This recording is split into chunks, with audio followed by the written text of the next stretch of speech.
สบอนพิมลกับเลขกำกับ30-80นะครับวันนี้จุดอยู่เทศบาลอำเภอปะติ๋วนะครับขอให้ทีมงานมันหมันเด้อผมไฟกระแหงบ่ค่อยผ่านนะครับพี่น้องวันนี้ครับ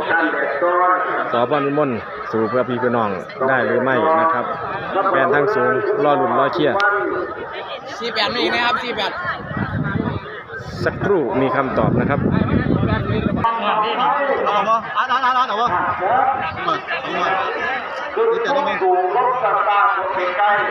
ได้หลาย48ไว้ที่นั่นต่อห้อง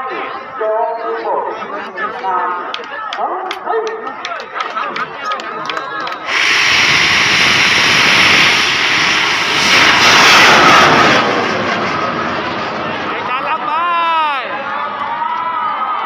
ยาวไปลูกยาวไปอึ่งไข่ได้ไหม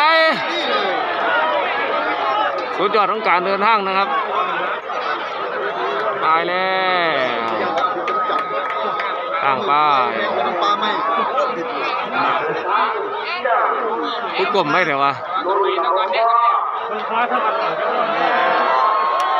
วางเลยลูกวางเลย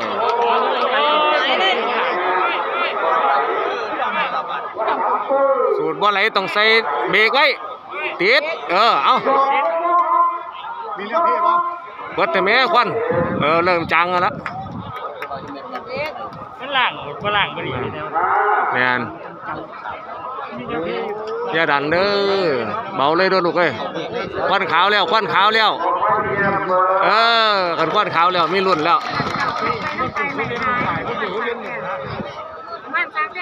ติดเรียบร้อยติดต่อเลยนะติดต่อ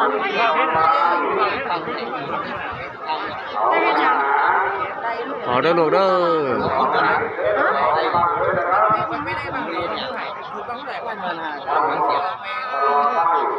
ติดว่างทำไมครับ